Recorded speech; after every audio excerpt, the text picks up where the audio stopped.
This is the part 2 ng aking reaction video sa interview ni Dr. Agbayani ni Miss PIA Hontiveros. Pinag-usapan nila ang gamot na ivermectin. Magbibigay lang ako ng aking personal reaction based sa aking nalalaman ngayong araw na to. Kung meron akong masasabing mali, please comment lang po sa ilalim ng aking video comment. At ako naman ay nagbibigay respeto kay Dr. Agbayani. Alam ko yung kanyang pagmamahal sa pagtaguyod ng ivermectin para mabigay sa mga tao as prophylaxis, prevention, and for treatment. Kaya ang aking reaction is personal opinion ko ito, hindi ito opinion ng mga doktor. Tuloy natin yung interview. There are 24. There are 24 peer-reviewed studies that show it works. Ang inaano niya yung mga studies daw na it works.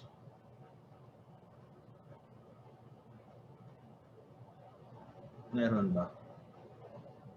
Kailangan mabasa ko yun.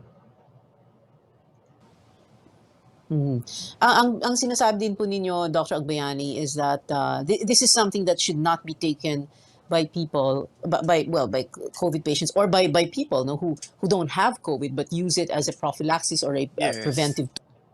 By the way, itong naka-stripe si Dr. Alan Landrito, kaklase ko yan sa Medical School sa Lasal. Napakabait na tao, matalino, matulungin. Hindi lang masabi ko. Tool unless it is prescribed by a doctor. So hindi po pwedeng parang ano hindi siya biogesic or medicine for colds or cough, for example, na minsan hindi mo na kailangan doctor's prescription. Well, ang ivermectin kailangan ng prescription ito. Kasi hindi to over the counter. Kailangan meron ding special permit para sa mga doktor o ospital na magpe-prescribe nito for COVID. Ang hindi ko alam kung meron si Dr. Agbayani ng permit. Most likely meron. In other countries, it's actually over the counter. I think in Slovakia, in Czech. Kasi sa Pilipinas, ang pagkakaalam ko considered, pwedeng mali ako, considered antibiotic ito. Pag antibiotic, kailangan ng prescription. Republic, it's over the counter. And I think also in Colombia, pero sa Pilipinas, over the counter ba to? Hindi. It's over the counter. So that's how... Ibig sabihin na over the counter, wala siyang prescription. Pero sa Pilipinas, kailangan. How it's safe it is. Now, we were there. There were doctors there. We discussed with them their problems. So I don't see any problem with us prescribing it. Yeah. Dr. Agbayani, can I ask, are you an infectious disease specialist? Ang infectious disease, ito yung mga doktor na expert sa paggamot ng mga infectious diseases. Si Dr. Agbayani ay isang orthopedic surgeon. Ako naman ay isang surgical oncologist. Ako ay isang researcher. Gumagawa ako ng mga research kaya nakakaintindi ako ng mga studies. And naniniwala ako sa significance o importance ng studies. Kasi dito kami nagbe-base ng aming mga guidelines. Dito kami nagbe-base ng aming paggagamot ng treatment. Kaya kung walang printed material o printed published data, medyo hindi kami masyadong sumusunod sa ganoon. Yung mga sabi-sabi lang, based on experience ng ibang tao, susundin namin. Hindi pwede sa medicine yun. No, absolutely not. But I studied quite well. If you're an orthopedic surgeon like me, you really have to study and prove your worth. So I actually work harder than most infectious disease doctors. Ooh, you're gonna get a reaction from them, huh? So, ulitin natin na sabi niya, meron siyang sinabi eh. Kasi alam niyo ang medisina, kanya-kanya tayo ng specialty. Katulad ko, ako ay isang general surgeon, surgical oncologist. Ang aking specialty, mga cancer treatments. Aaminin ko, hindi ako kasing galing ng mga infectious disease specialist kasi nga ito ay another branch of medicine. Ulitin natin sinabi ni Dr. Baka mapataas kilay ng mga infectious disease specialist. Kilala ko yung mga infectious disease specialist. Si Salvania, si Dr. Solante. Solante is my former roommate sa clinic. Umalis lang ako sa hospital na yon. Balik natin. You really have to study and prove your worth. So I actually work harder than most infectious disease doctors. Harder lang naman pala. Ooh, you're gonna get a reaction from them, huh, by saying that. But okay, so you're saying orthopedic surgeon. Itong interview na to, para tayo nasa oral rivalida eh. Kasi medyo malalim ang level ng pagtanong ni PIA Hontiveros. Para siyang para siyang doktor. Mukhang meron siyang researcher o nag-aral mabuti si Miss PIA para makapagtanong ng ganong klaseng tanong. Aminin natin, malalim na tanong ito, mga tanong. How does it work, no, among doctors, for doctors?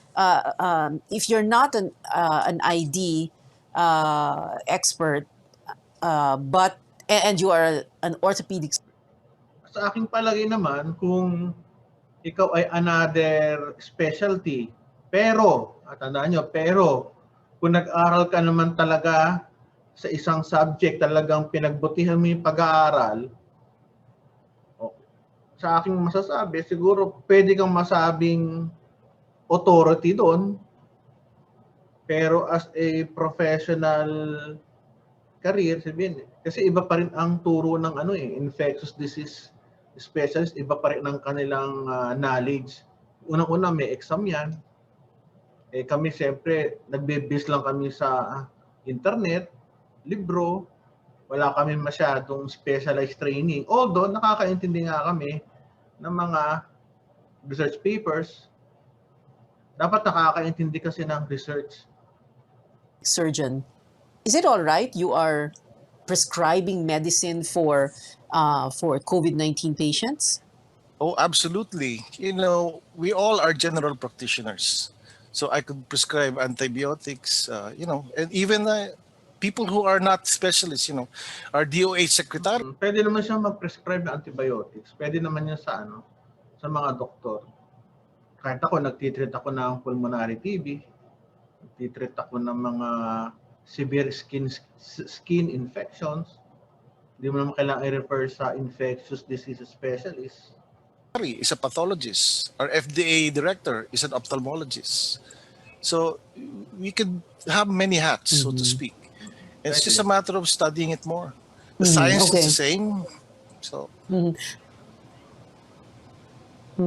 Doctor, just one more question. Let's go back to the prescriptions yesterday that were issued by, I guess, some of your colleagues. Yung iba daw tinakpan yung pangalan ng gamot. Meron bang ganun nangyari? At why would someone do that? No.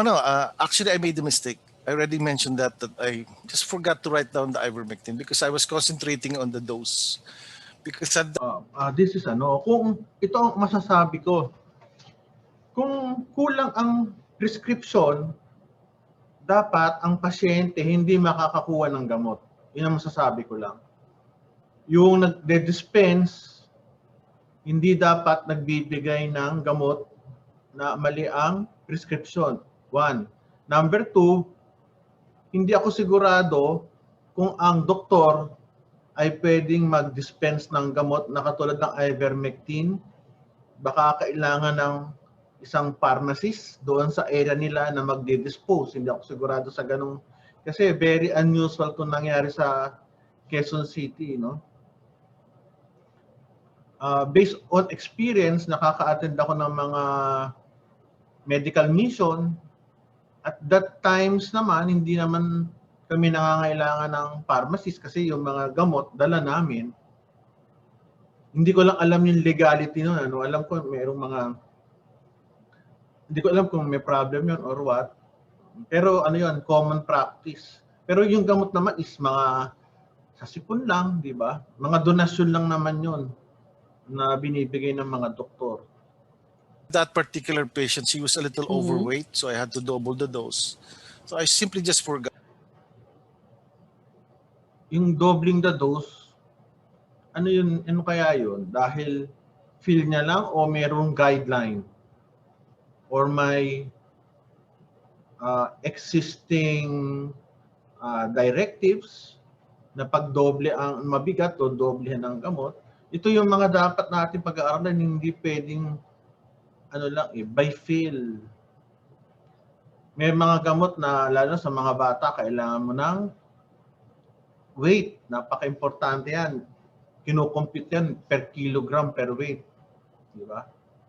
Or hindi pala, milligram per kilogram per weight. Got to write but it wasn't a problem because just 15 meters away, there's only one medication they're giving. Kahit na po, mali pa rin kung walang I think this is not a good example na bibigyan mo ang pasyente ng walang gamot sa reseta. I think this is not, sorry Dr. Agbayani. Yun lang masasabi ko. Siguro at this point lang, yun lang masasabi ko. Alam ko naman na, siyempre alam naman natin, ivermectin lang yan sa lugar nyo. Less chance of error. Pero sana hindi nabigyan ng gamot kasi meron tayong procedures na sinusunod. So I don't see any problem with giving the prescription. Okay. And then wala naman silang ibang gamot. Di naman yung parang pharmacy that they have a choice. Pero oo, tama naman, walang ibang gamot. Pero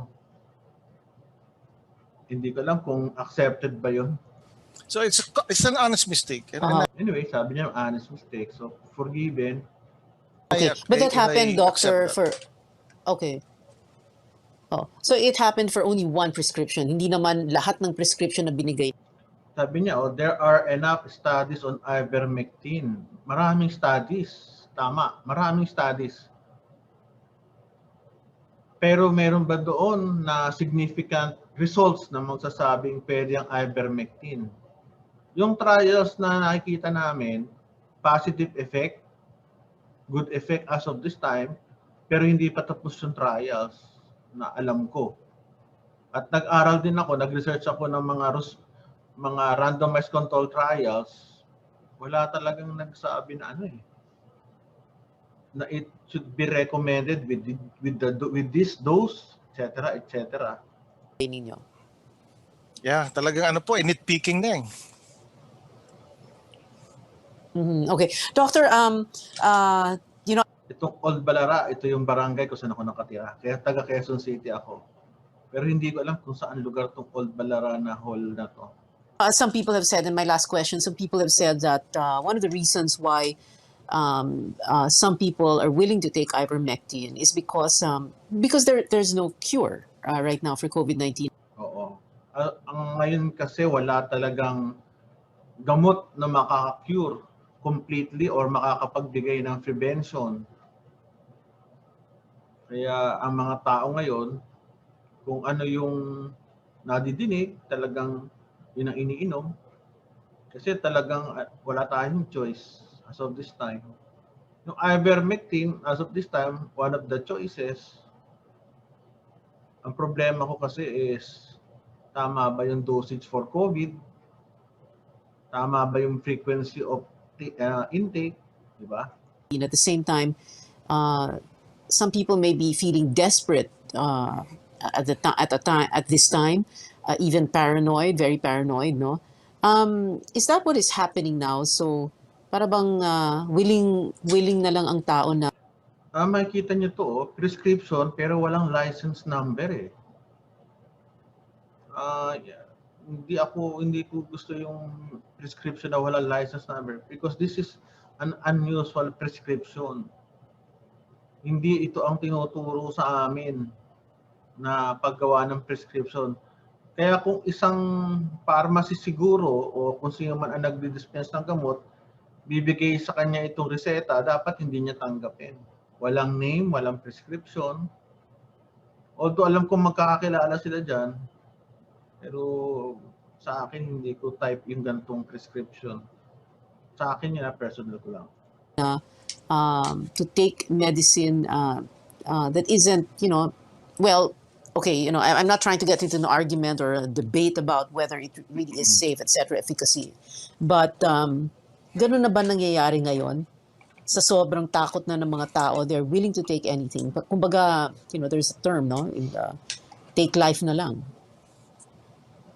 Well, we are in an emergency situation. We have approved a vaccine that has very little studies yet because we are in an emergency situation.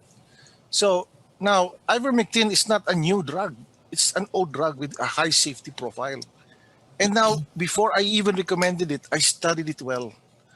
I'm not one of those doctors who... Pero magtataka kayo, no? Bakit kaunting grupo lang ng mga doktor ang nagpe-prescribe ng ivermectin? Siguro pwede kayong mag-survey sa mga doctors nyo kung talagang willing sila to prescribe ivermectin. Yun ang very unusual. Talagang hindi ko alam kung ilang silang doktor na nagpe-prescribe, pero sa aking palagay, kaunting group lang, kaunting tao lang.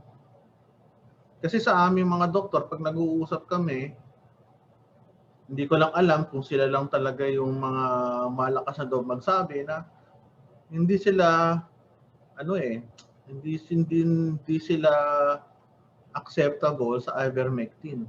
Based sa aking, circle of friends. Siyempre, kung ang circle of friends ko sila Dr. Agbayani, maraming magpe-prescribe. Just saw one patient get better. No. Like I mentioned, I've read all 27 randomized controlled trials that prove ivermectin works as prophylaxis. Pero nagbasa ako, wala eh. Maraming randomized controlled trial. Pero hindi ko makita yung ano kayang randomized controlled trial ang sinasabi niya? And as early treatment. Kasi kung sasabihin niyo yung flccc.com, sila yung nahandoon yung ivermectin usage, gumawa yata sila ng paper, pero this was rejected by the journal kasi ang pagkakalam ko may technical problem sa paggawa ng data, paggawa ng research. Yan ang problema kapag nakita ng peer reviewers na may problem yung research, it is not being approved for publication at hindi na approved for publication, para sa akin, hindi dapat sundin. Yun ang tingin ko. Okay. And very quickly now, doctor, how many patients have you given this drug to eat before the ivermectin?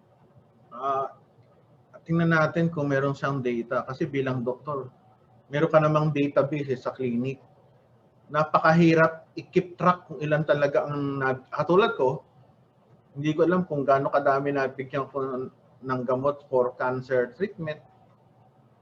Unless natitingnan ko talaga yung aking clinic file. Tingnan natin kung gaano kadami. Pantry kahapon And have they come back to you to say na okay na ako, doc, or yung iba may namatay ba sa prescribean mo, or hindi sila gumaling, or what happened to them? Right now, I think before the Matandang Balara event, I probably treated around 300 plus patients already. And I have often done them by tawag natin yung video conferencing or calling. So number one, accepted naman yon, telemedicine. They have my number. And number two, sometimes I would have to write down the exact drugs there. So it's very clear. So very few doctors actually give their cell phone numbers, and I do. And I put it there in my prescription in at least one of the patients. And I think they showed it in one of the videos where I put my cell phone number. How many doctors do you know give their cell phone numbers? Ako, I give my cell phone numbers. Okay. Pero kamusta yung mga pasyente na prescribe nyo ng ivermectin before? Now, para masagot to ni Dr. Agbayani, dapat mayroon siyang data on follow-up, meron ba siyang data on adverse reaction, kasi yan sinusulat namin yan sa prescription. Hindi pwedeng by recall. Hindi pwedeng sa 300 na binigyan ko, ang so far lahat yun wala naman naging side effect, pero kailangan well documented. Tingnan natin kung ang sagot. Well, so far so good, but 300 is a small number, so So far so good. Lahat kasi para natin masabi if maganda ang effect ng gamot o may side effects, kailangan more or less lahat 'yon bumalik. Ganun ang practice of medicine, kasi hindi mo masabing lahat sila, hindi ko naman regarding the data of Dr. Agbayani. Sa akin kasi para mo masabi na all of them were good, dapat all of them had a follow-up. Kasi hindi naman pwedeng all of them were good kasi wala naman tumawag or nag-text sa akin or nag-video call sa akin na may side effect. Yun lang. I have to say 100% so far. And yeah, 100% so far. Nag-follow up ba lahat yun? Kasi ganun kami mag-isip. Pagpasensyahan nyo na kami mga researcher. Balikan natin yung tanong Okay. Pero kamusta yung mga pasyente na prescribe nyo ng ivermectin before? Normally, I will tell the interviewer na based on follow-ups. Well, so far so good, but So far, so 300 good. is a small number, so I have to say 100% so far. I would have to say no comment. And some of them, not most of them, but around 10 of them were really hospitalized and they were able to recover. If tanong natin, if it's good for prophylaxis, bakit na hospitalize? Unless na talagang matindi na yung COVID nung nabigyan ng ivermectin, pwede. So 100% meaning 100% gumaling? Yes po. Kaya lang Ako, dapat sabihin, ito at this point, I'm expecting Dr. Agbayani na sabihin niya na all of this, by the way, I am not, actually, si Dr. Agbayani, I give respect to him as a senior surgeon. Baka akala nyo inaaway ko siya. I'm just giving my medical reaction based on my knowledge. Actually, kung makikita kami ni Dr. Agbayani, hindi ko naman siya, hindi ba? Respect natin sa kapwa doktor. Tingnan natin kung sasabihin niyang may follow-up ba. And were they taking any I do other not use that, medicine? Ulitin natin yung tanong. Yung tanong. So 100% meaning 100% gumaling? yes po. Kaya lang And were po, they taking any I do other not use that. medicine? Tama. I do not use that. Very safe answer. Yeah. Okay, dito na lang natin tapusin. Anyway, nakita naman natin yung tanong niyang ni Miss PIA. Sinagot naman ni Dr. Agbayani based on his knowledge. Let us all pray na itong ivermectin, hoping in the future maging accepted na gamot for COVID-19. Pwede rin siya as prophylaxis or prevention. So maghintay tayo ng mga darating na results ng studies. Yun lang. Bye.